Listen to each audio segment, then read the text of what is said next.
आज हम ट्रांसफार्मर और मोटर के कुछ प्रैक्टिकल एस्पेक्ट के बारे में स्टडी करेंगे। इसमें देखिए जो आपको ब्लैक कलर का दिख रहा है इसको बोलते हैं आयरन कोर, और ये आपके जो ग्रीन कलर की वाइंडिंग है इसको बोलते हैं प्राइमरी वाइंडिंग, और रेड कलर की वाइंडिंग है इसको बोलते हैं सेकेंडरी वाइंडिंग। इसमें N1 टर्न्स हैं, इसमें N2 टर्न्स हैं।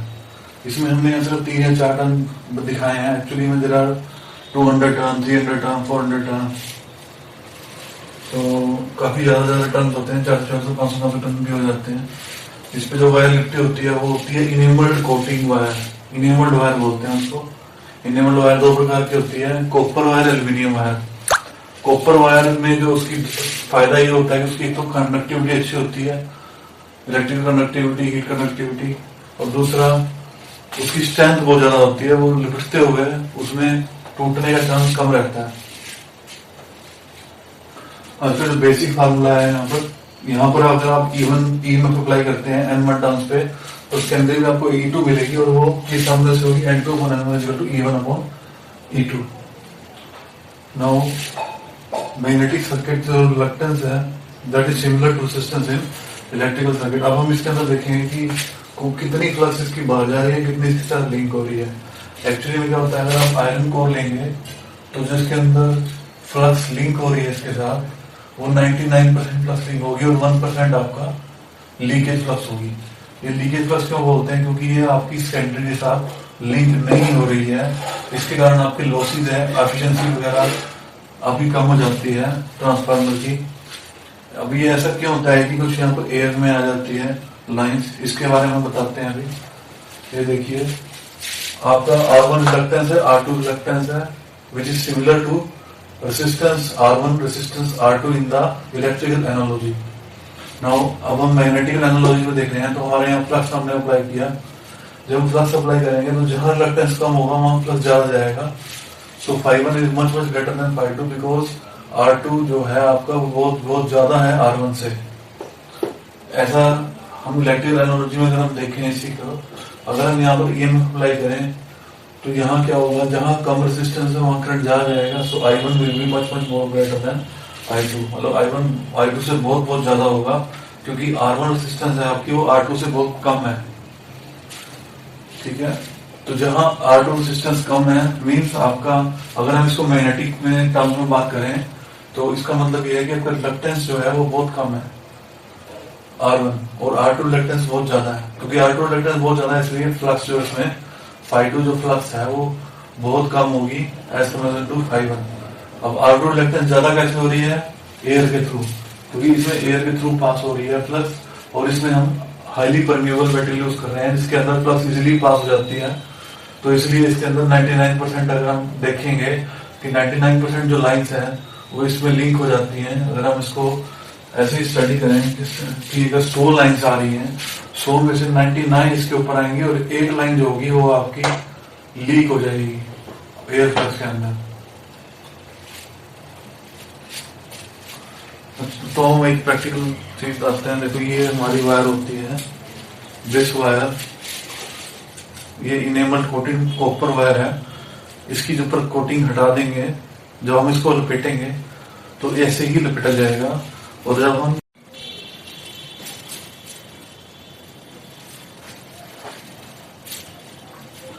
now what is synchronous speed? Synchronous speed is the rotating magnetic field speed at which the magnetic field rotates within the stator. Now synchronous speed is given by 60 F by P, where F is frequency in hertz and P is the number of poles in pair. So 60 into 50, 50 because generally in our India 50 hertz is there, so 60 into 50 divided by P, 3000 divided by P. So for two poles means there is one pair of pole. So for one pair of pole, 3000 divided by 1, 3000 RPM will be the synchronous speed. Whereas if there are 4 poles are there or 2 pair of poles, then for that synchronous speed will be 1500 RPM. And for the ceiling fans there are 6 pair, 7 pair and 8 pair. For 6 pair there is a 500 RPM speed. For 7 pair there is 430 RPM and 8 pair there is 375 RPM. Now there is a high speed fans are coming, so speed is more than 430 for the ceiling fans. Now how we decide the pair? See this is the ceiling fan stator. In this, the inner coils are for the starting and outer for the running coils. If you count from here, 1, 2, 3, 4, 5, 6, 7, 8, 9, 10, 11, 12, 13, 14. So there are the 14 coils are there for the running as well as 14 coils for there for the starting. So this is basically a two-phase motor in which we made two-phase with the help of the capacitor. But it is a single-phase motor. We make it second phase, but it is normally a single-phase motor. Because in our household there is a single-phase supply is coming.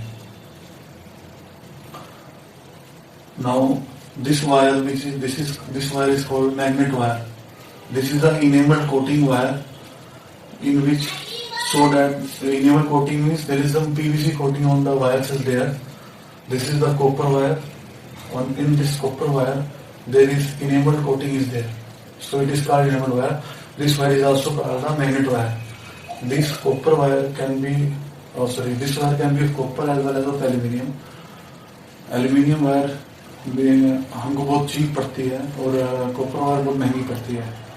But copper wire की जो खूबियाँ ये है कि एक तो उसकी breaking strength बहुत ज़्यादा होती है, आसानी से टूटती नहीं हो, और दूसरी इसकी इलेक्ट्रिकल कंडक्टिविटी कम होती है. हमको वायर कम लगेगा कॉपर का for the same volume, not for the same weight. For the weight around 1/3 of the wire of the aluminium is be there.